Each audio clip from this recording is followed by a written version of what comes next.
मुझे आपसे कुछ बात करनी है। जो भी कहना है जल्दी कहो। धर्मेश, मैं नहीं चाहती कि आप करंज कर घर खरीद कर मंजू वहिनी और विनोद दादा की मदद करें, क्योंकि उस घर से मेरा और मेरी आई का दिल का रिश्ता है। बचपन से लेकर आज तक मेरी कई सारी यादें जुड़ी हुई है। हाँ, तो उन्हीं यादों को जिंदा रखने के लिए तो मैं वो घर खरीद रहा हूँ ना। और वैसे भी विनोद और मंजू के पास इतने पैसे नहीं है कि वो घर खरीद सके। और अगर मैंने भी वो घर नहीं खरीदा तो उस घर से जुड़ी तुम्हारी यादों पर किसी और का कब्जा हो जाए। तुम्हें मंजूर है ये? नहीं, बिल्कुल नहीं। लेकिन मेरे लिए वो घर कोई और खरीदे या आप खरीद कर विनोद दादा और मंजू बहनी को दे, बात तो बराबर ही है ना। उस घर से जुड़ी हुई यादें मेरे लिए तभी मायने रखती है जब उस घर में बहनी और दादा की बजाय आई रहे। और ये काम तो मानव जी जो कर रहे हैं ना, मानव जी घर खरीद कर आई को दे सकते हैं। आप फिर विनोद दादा और बहनी की मदद क्यों कर रहे हैं? मैंने तुमसे पहले भी कहा है, आज फिर कहता हूँ, अगर उस घर की नीलामी हुई तो मैं हर हाल में उसे खरीदूंगा। अगर तुम्हें कोई प्रॉब्लम है, मैं कुछ नहीं कर सकता। हाँ, आपको क्या फर्क पड़ता है मेरी पसंद नापसंद से? आप तो वही करेंगे ना जो आपको अच्छा लगता है। आप मानव जीजू थोड़ी है जो उसकी बेबी की फीलिंग्स और इच्छा का ख्याल रखेंगे। एक मिनट। पूरा एपिसोड देखिए ZEE5 पर। इस घर में आपका जन्म, आपने इस घर में चलना सीखा, इस घर में मेरी शादी हुई, मैं पहली बार इस घर में आई। हमारे सच्चू ने पहली बार मुझे आई कहकर पुकारा माना। इसी घर में हमारा बेटा सोहम माना, सोहम उसने पहली बार इस दरवाजे से अंदर आया हमारे साथ। सच्चू का छोटा भाई सच्चू है, इसने इसी घर में दम तोड़ा था। आपको याद है या फिर भूल गए? मुझे ये सब याद है, लेकिन तुम मुझे क्यों बता रही हो? मुझे पता है। मैं जानती हूँ कि आपको सब कुछ पता है, लेकिन मैं चाहती हूँ कि आप आखिरी बार अपनी आंखों से इन सारी चीजों को याद करें, क्योंकि कल ये सब कुछ खत्म हो जाएगा मानो। हमारी चौल टूट जाएगी। अच्छा, ये हाँ मानो, हमारा रिश्ता इस चौल से, इस घर से टूट जाएगा। हमारी यादें, हमारा सब कुछ हमसे छीन लिया जाएगा मानो। मैंने तुमसे कहा ना, ऐसा मैं कुछ नहीं होने दूंगा। मैं जानते मानो, ये सब कुछ किसने करा है? वो इस चौल से, इस घर से सबसे ज्यादा जुड़ा हुआ है मानो।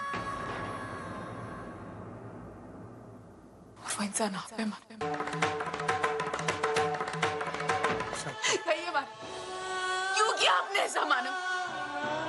बोलिए ना, क्यों किया आपने ऐसा? क्यों मुझे और हमारे चौल वालों को अंधेरे में रखा मानो? मैं अपने बता से कितनी उम्मीद है। सुनो मेरी बात, अच्छा सुनो। देखो, मैंने जानबूझ के तुम लोग को ये बात नहीं, मैं तुम लोग को टेंशन नहीं देना चाहता। मैंने तुमसे क्या कहा है कि मैं अपने लेवल पे ये हैंडल कर लूंगा। कहा है मैंने? तो मुझ पे भरोसा नहीं है तुम? अरे मैं चौल में रहा हूँ, बड़ा हूँ, एक शख्स से मेरा रिश्ता है। मैं कैसे ये चौल टूटने दे सकता? हाँ, ये बात सच है कि डीके कंस्ट्रक्शन ने ये जमीन खरीदी है अर्चना, लेकिन जब डीके सर ने मुझे कहा ना कि इस प्रोजेक्ट में साथ देने के लिए, तो मैंने कुछ नहीं कहा। और मुझे बात भी बहुत देर बाद पता चली कि डीके कंस्ट्रक्शन है जमीन। लेकिन ये बात भी उतनी सच है मानो। ये बात मुझसे आपने छुपाई नहीं अर्चना, मानव, आज तक मैं आपकी बीवी बनकर, एक दोस्त बनकर हमेशा आपके साथ रही। आपने कभी मुझसे कोई बात नहीं छुपाई मानो। चाहे वो कैसी भी बात हो, चाहे वो दर्द हो, वो खुशी हो, आपने मुझे सब कुछ बताया। तो फिर ये बात क्यों छुपाई? ये बात क्यों छुपाई मुझसे मानो? कहीं ऐसा तो नहीं कि पैसे कमाने के लालच में हम अपने प्यार को भूल गए मानो?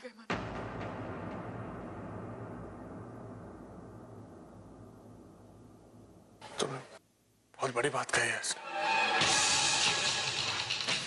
अब पैसे कमाने के चक्कर में तुम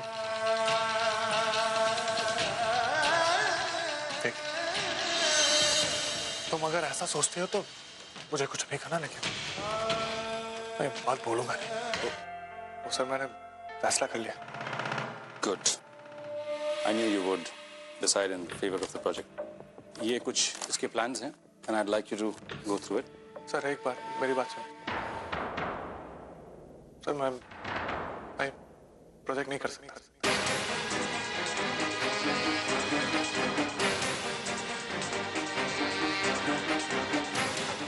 Are you sure?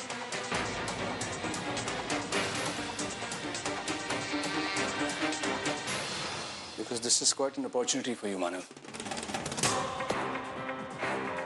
सर इस अपॉर्चुनिटी से कहीं बढ़कर मेरे लिए मेरी चॉइस मैं नहीं कर पाऊंगा। Manav, you've been in this business for so long. इससे पहले भी ऐसा हुआ है कि हमने कई चॉल्स तोड़कर वहाँ बिल्डिंग्स बनाए। वहाँ भी कोई लोग रहते थे, वो भी किसी न किसी का घर था। So, why are you getting emotional now? गलती हो गई मुझे पहले रियलाइज नहीं कि जब अपना घर टूटता है तो कैसा लगता है। सर मैं चॉल में पैदा हूँ, बड़ा हूँ। इस चॉल के हर एक इंसान के साथ सर मेरा रिश्ता है सर। मुझे पता है आप उन लोगों को कुछ होने नहीं देंगे सर, लेकिन अपना घर टूटता है तो दुख तो होता है सर। और सर मैं उनके दुख का कारण नहीं बन सकता सर। मुझसे नहीं होगा सर। तुम फैसला कर ही चुके हो तो मैं क्या कह सकता हूँ। I feel sad, मानव। इतने साल तुमने मेरे साथ काम किया, पर मैं तुम्हें इमोशनल और प्रैक्टिकल डिसीजंस का फर्क नहीं सिखा सकता। I think it's my failure. Sorry sir. I know how to do business. Sorry to say sir, लेकिन एक बिजनेसमैन का दूसरे बिजनेसमैन के साथ लड़ना बहुत आसान होता है, लेकिन एक ऐसे शख्स का सामना करना बहुत मुश्किल होता है जो अपने करीबी लोगों के हक के लिए अपनी जी जान लगाकर लड़ाई लड़ रहा हो। ऐसा इंसान जीतने के लिए सब कुछ दांव पर लगा देता है। इसीलिए मैं कह रहा हूँ सर, मानव के बिना ये प्रोजेक्ट कंप्लीट नहीं हो पाएगा। मैं तो आपको ये सजेस्ट करूँगा कि आप ये प्रोजेक्ट बंद कर दीजिए।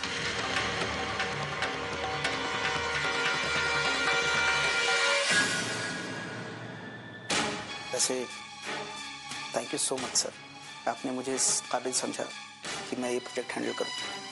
I am really honoured sir. It's all right, Ramesh. You may leave. Thank you sir.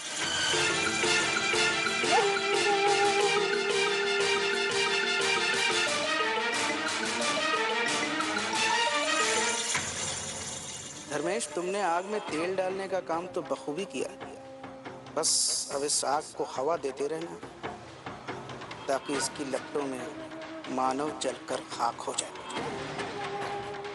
अब मानव और डीके को अलग होने से कोई नहीं बचा सकता। दुकान तक।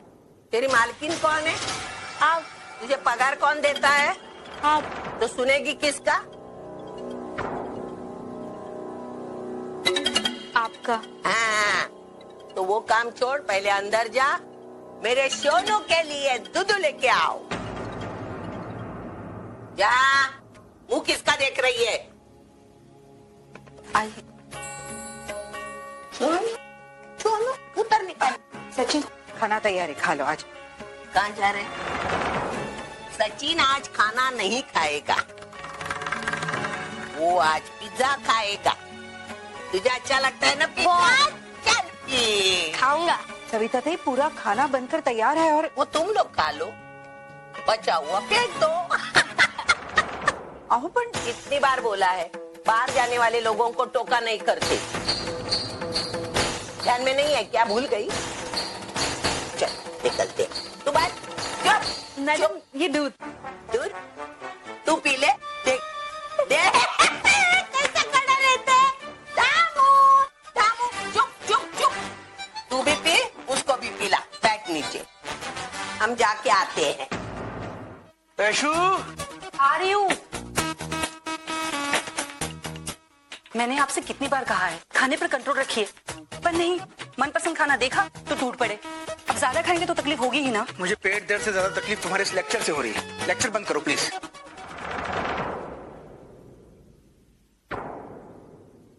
धर्मेश, मुझे आपसे कुछ बात करनी है। तुम फिर से मत शुरू हो जाना प्लीज।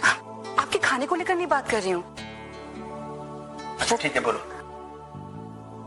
धर्मेश, मैं सोच रही थी अगर आए हमारे यहाँ रहने आए तो। क्यों? विनोद की तरह मानव और अर्चना ने भी तुम्हारी आई को घर से निकाल दिया क्या?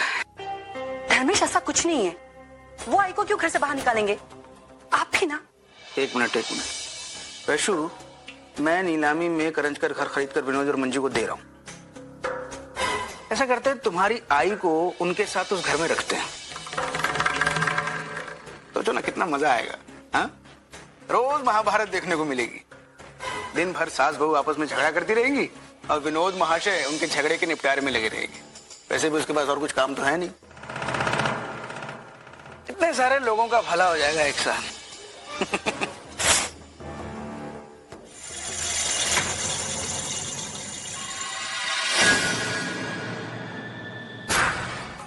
वैशु, बुरा लगा? आई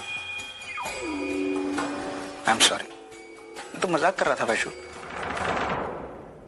ये भी कोई पूछने की बात है कि हम तुम्हारी आई को यहाँ लेकर आएंगे या नहीं लाएंगे? ऑफ कोर्स हम लेकर आएंगे। तो उनका घर है, हमारा घर उनका घर, एक ही तो बात है। हम उन्हें यहाँ लेकर आएंगे और हमारे साथ रखेंगे और तुम उनकी सेवा करना, ठीक है? जाओ, जाके सो जाओ, मैं भी आता हूं।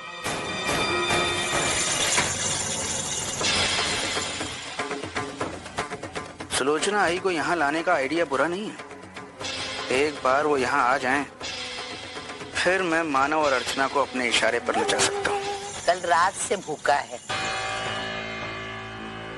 तुझे क्या बताऊं मैं हमारे घर की राम कहानी। उसके बारे में बार बार बोलना मुझे अच्छा नहीं लगता। किसके बारे में आई? वही अर्चना। हमारे घर में उसके सिवा है कौन मेरे सचिन के साथ बुरा बर्ताव करने वाला। कल रात की बात देख, वो सोहम को दूध पिलाने के लिए वो बर्तन लेके गई अंदर और टेबल पर रखा था। कुछ काम याद आया तो निकल गई बाहर। आके देखा तो सोहम का हाथ लगकर दूध गिर गया था। सचिन को सामने देखा, इल्जाम उस पर लगाया।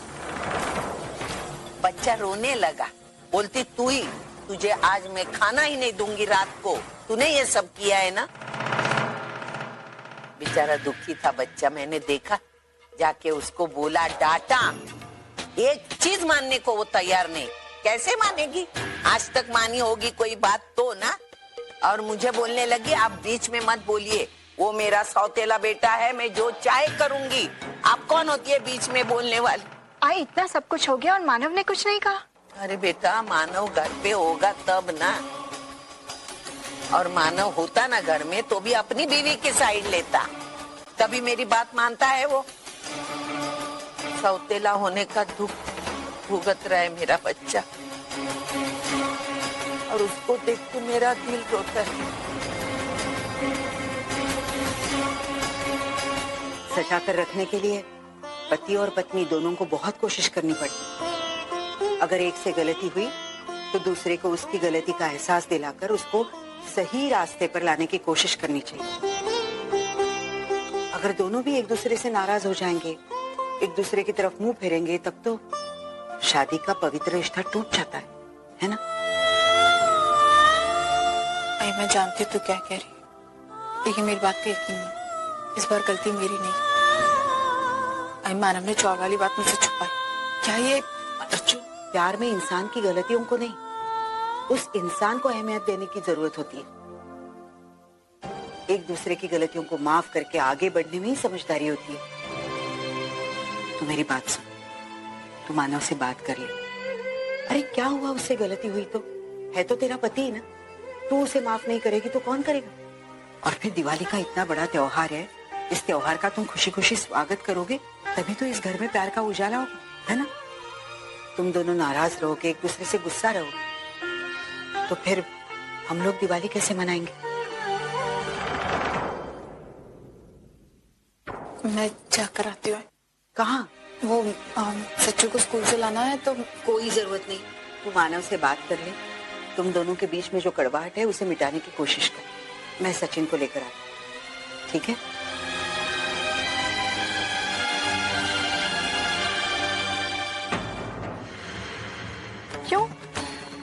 मुझे सचिन को लेकर भागने की क्या जरूरत है? भले ही सचिन मुझसे 8 साल दूर रहा, लेकिन है तो वो मेरा ही बेटा। अगर मैं उसे अपने साथ ले जाना चाहूँ तो कौन रोक सकता है मुझे? मैं खुद घर जाकर सचिन को मानव और अर्चना से मांगकर अपने साथ ले जाऊंगी। अरे पागल, तू घर मत जा। अर्चना मानव तो तुझे सचिन को देंगे ही नहीं, उल्टा घर से धक्के मार कर बाहर निकाल देंगे। ऐसे कैसे निकाल देंगे? अरे देवा, देख बेटा, मेरी बात को समझने की कोशिश कर। देख, मानव और अर्चना का समाज में एक रुतबा है, एक इमेज है। कल को अगर तू सचिन को लेकर गई तो क्या होगा? लोग बोलेंगे सौतेले माँ बाप है ना, इसलिए सगी माँ उसको लेकर गई। मतलब समाज में उनकी बेइज्जती होगी, उनका लोग मजाक उड़ाएंगे, तो ये सब वो बर्दाश्त नहीं कर पाएंगे और इसीलिए वो सचिन को तुझे सौंपेंगे नहीं, समझे? इसलिए तू जल्द से जल्द सचिन को लेकर यहाँ से भाग। वैशु, तुझे ये सब सोचने की बिल्कुल जरूरत नहीं। मैं जानती हूँ कि धर्मेश के साथ रहना तेरी सिर्फ मजबूरी और कुछ नहीं। तुम प्लीज अपने आप को बिल्कुल दोषी मत समझ। और जहां तक धर्मेश की साजिश का सवाल है, मैं बहुत अच्छे से जानती हूँ। तुझे पता है हमारी चौल गिरने वाली है। क्या? और तुझे पता है वो चौल किसने खरीदी है? टीके कंस्ट्रक्शंस ने। और मानव खुद उस प्रोजेक्ट को हैंडल कर रहे हैं। नहीं ताई, जीजू ऐसा नहीं कर सकते। मुझे भी ऐसे ही लग रहा था। मुझे तो यकीन ही नहीं हो रहा था कि मानव ये सब कुछ। इसलिए मैंने मानव से खुद बात की इस बारे में। उन्होंने मुझे कहा कि ये जो कुछ भी है सिर्फ एक गलतफहमी है। उन्हें खुद को भी कुछ पता नहीं था। आज वो डीके सर से बात करने का है। बस मुझे डर है कि कहीं धर्मेश, तो जानती है धर्मेश। नहीं ताई, तू चिंता मत कर, मैं तेरे साथ हूँ। मुझे जैसे ही धर्मेश के प्लान के बारे में पता चलेगा, मैं तुरंत तुझे बता दूंगी। और हाँ, मानव जीजू पर भरोसा रख। वो कभी ऐसा कोई काम नहीं करेंगे जिससे तुझे तकलीफ हो, तुझे बुरा लगे। खैर ये सब छोड़। पता है मैंने चावल की खीर बनाई है, तुझे बहुत पसंद है ना? मैं भी लाती हूँ। नहीं वैशु, मुझे सच्चे भी बिल्कुल भूख नहीं है। मैं बाद में खा लूँ। थोड़ी तो खा ले। वैशु, मेरा मन होता तो मैं मना करती। प्लीज बाद में। अच्छा ठीक है, मत खा। घर तो लेके जा सकती है ना? हाँ, तू 2 मिनट रुक, मैं लेके आती हूँ। ठीक है? अरे नहीं, मैं ये कहना चाहता हूँ कि ये वो बहुत टेस्टी था, बहुत टेस्टी था, और साथ में लाजवाब भी था और बहुत ज्यादा ही टेस्टी था। सच्ची? हाँ। वैसे मानव वो उस खीर से भी अच्छा था क्या जो आपने हमारी फर्स्ट एनिवर्सरी पर बनाई थी? मानव एक बात बता, मैंने आज तक ऐसी खीर नहीं खाई। मतलब जिसमें शक्कर की जगह नमक हो। क्या टेस्टी बनाई। अच्छा, मेरी गलती नहीं है, वो दोनों एक ही कलर के थे और डब्बे पे नाम भी नहीं लिखा हुआ था। लेकिन बाकी सब चीज तो अच्छा था। वही कह रही हूँ, बहुत अच्छा था। सचिन घर आया है क्या? आई तो क्या कह रही? तो खुद ही उसे लाने गई थी ना? हाँ, मैं स्कूल लेने गई थी। स्कूल छूटने के बाद बाकी सारे बच्चे बाहर आ गए, लेकिन अपना सचिन बाहर ही नहीं आया। फिर मैंने उसके टीचर से पूछा तो उसने कहा कि आज वो स्कूल में ही नहीं आया। तुम स्कूल नहीं गया तो फिर कहाँ गया? वही तो। अभी तू जा, अपने कपड़े बदली कर, हाँ, हाथ पाइप धो ले, जा।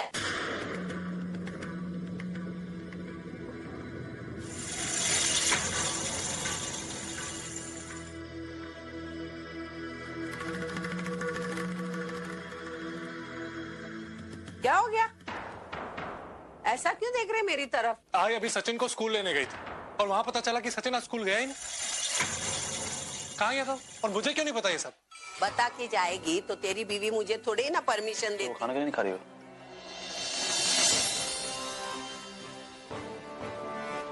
अच्छा, और कितने दिनों तक ऐसे ही बिहेव करती रहोगी? तुम ना ढंग से खाना खाती हो, ना ही मुझसे बात करती। किस बात का बदला निकाल रही हो? तुम जानती हो मैंने जो भी किया है वो तुम्हारी भलाई के लिए किया है।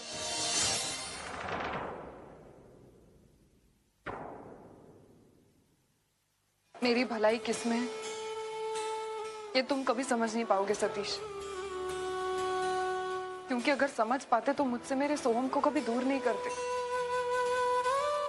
आज तक मेरी आई, मेरी बहन, सबने मुझे धोखा दिया, लेकिन तुम सतीश, तुम भी उनमें शामिल हो गए।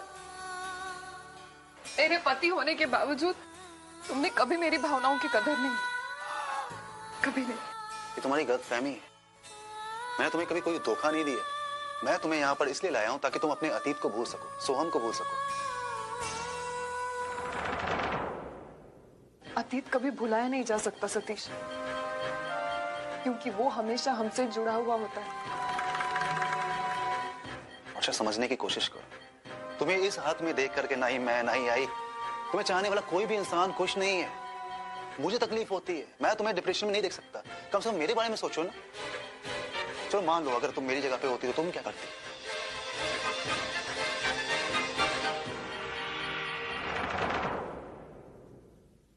तुमसे इतना बुरा बर्ताव तो कभी नहीं करती, और ना ही तुमसे तुम्हारे बेटे को अलग करती। क्यों? किया ना, अबॉर्शन करवा करके मुझे मेरे बच्चे से दूर किया ना। लेकिन नहीं, फिर भी मैं सब कुछ भूल गया। क्यों? क्योंकि जिंदगी में आगे बढ़ने के लिए हमें अपने अतीत को भूलना पड़ता है, उससे जुड़े हुए हर रिश्तों को छोड़ना पड़ता है बस। इसलिए मैं तुम्हें यहाँ पर लेकर के आया, ताकि तुम एक नई जिंदगी शुरू कर सको।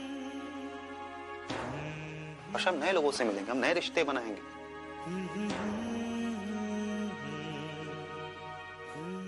मोना और अनुकल्प ने हमें दिवाली पर अपने घर बुलाया है और मैंने डिसाइड किया कि हम वहां पर जा रहे हैं। कुछ नए लोग मिलेंगे, नया माहौल मिलेगा और सोम को भूलने में तुम्हें आसानी होगी। मैं कुछ सुनना नहीं चाहता हूँ, ये मैंने फैसला किया है, मैं बता रहा हूँ। और यकीन मानो तुम्हें खुशी मिलेगी वहां, तुम्हें अच्छा लगेगा। अगर नहीं लगेगा तो मैं तुम्हें वापस ले आऊंगा। ये रंगोली हमारे घर का प्रतीक ही होती है। घर का एक एक सदस्य इस रंगोली के एक एक रंग की तरह होता है। हर एक का स्वभाव अलग, पसंद अलग। लेकिन देखिए ना, जब सब साथ होते हैं तो कितने अच्छे लगते हैं। जिस तरह ये सारे रंग रंगोली की शोभा बढ़ा रहे हैं ना, बस उसी तरह घर के सारे सदस्य जब एक साथ होते हैं तो उस घर की शोभा बढ़ती है ना? सरिता दी, मैं आपको कोई सलाह देने की कोशिश नहीं कर रही हूँ, बस इतना कह रही हूँ कि वक्त रहते ही संभल जाइए, तभी इस रंगोली की तरह आपके घर की खूबसूरती बढ़ जाएगी। वरना सारे रंग होते हुए भी सबकी जिंदगी बेकार हो जाएगी, बेरंग हो जाएगी, और उसकी वजह आप होंगी सविता ताई। ताई, बच्चों से दूर रहने का दुख क्या होता है मैं जानती हूँ, मैं झेल चुकी हूँ, और मैं नहीं चाहती हूँ कि वो दुख आपकी जिंदगी में आए। और वैसे भी अपने ही बहू को अपने बेटे से अलग करने से आपको क्या खुशी मिलेगी? वो दोनों तो दुखी होंगे ही, लेकिन मैं जानती हूँ उनसे ज्यादा आप दुखी होंगी। इसीलिए हाथ जोड़कर आपसे विनती कर रही हूँ, आप ऐसा कुछ मत कीजिए। देखिए, दिवाली का त्योहार, प्यार का और खुशियों का त्योहार।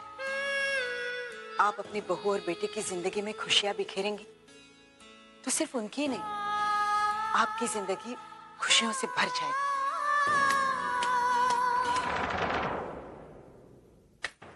बहुत बढ़िया भाषण देती है। आपने बताई हुई सारी बातें मेरी समझ में आ गई। आप चिंता मत कीजिए, आप जैसा चाहती है वैसा ही होगा। सिर्फ एक दिन का वक्त दीजिए मुझे, एक दिन का, सिर्फ एक दिन का वक्त? क्यों? मैंने ऐसा क्या खजाना मांगा जो इतने सवाल कर रही है? सिर्फ एक दिन की मोहलत मांगी है, बाद में देखना सबके जिंदगी में खुशियां ही खुशियां होगी।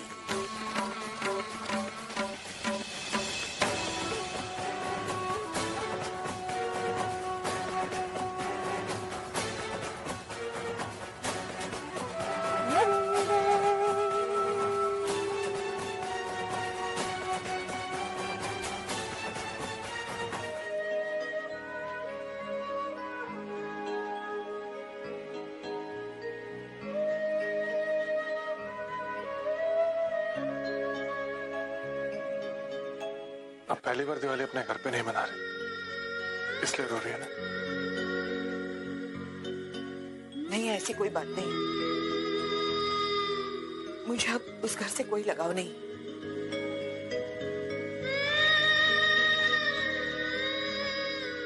क्या भाई, क्यों छुपा रही है मुझसे? मैं तुमसे क्या छुपाऊंगी मानो? पता नहीं, मैं देख सकता हूँ कि आप इस घर में कंफर्टेबल नहीं, और इसलिए मैंने फैसला किया है कि मैं वो घर खरीद के आपको वापस करूँ। नहीं, तुम ऐसा नहीं करोगे। देखो, मैंने पहले भी तुम्हें मना किया है उस घर के नीलामी में शामिल होने के लिए। मुझे पता है, कसम दी आपने मुझे, लेकिन आई कोई भी कसम आपकी खुशी से बढ़कर नहीं। क्या फायदा मेरे कमाने का अगर मैं आपको खुश नहीं कर सकता? मैं खुश हूँ। इस घर में भी तो मैं अपने बच्चों के साथ हूँ। मैं खुश हूँ। बेटा मानते हैं बस ये बेटा अपने लिए वो घर खरीदेगा और अपनी आई को वापस करेगा। बस अब कुछ मत बोले, मैं और कुछ नहीं सुनूंगा। और ये बिल्कुल रोना बंद करिए। आपने खुद कहा था दिवाली का दिन कोई नहीं रोता। आई, जो तूने वो चावल वाली रस्म बताई थी ना, उसका क्या हुआ? आई, तू रो क्यों रही है? अरे क्या हुआ है? अरे नहीं, कुछ नहीं। ये देखना, मानव अभी भी जिद पकड़ कर बैठा है कि वो हमारा घर नीलामी से बचाएगा। तो जरा समझाना इसे। नहीं अर्चना, तो मुझे कुछ नहीं बोलो। मैंने बहुत सोच समझ के ये फैसला कर लिया, और ये फैसला मैं नहीं बदलूंगा। मुझे पता है कि आई ने मुझे कसम दी थी, लेकिन कोई भी कसम इनकी खुशी से बढ़कर नहीं। आज दिवाली है और आई यहाँ अकेले बैठ के रो रही। उनके रोने की वजह भी मैं जानता हूँ। 4 महीने पहले जब मैं आई को यहाँ लेके आया था, तो मुझे लगा था कि अपने बेटी के घर में आके खुश होंगी, लेकिन मैं गलत। मैं शायद नादान था। मैं पता नहीं क्यों नहीं सोच पाया कि आई कभी भी इस घर में उतनी खुश नहीं रह सकती जितनी कि उस घर में रही। पूरा एपिसोड देखिए ZEE5 पर।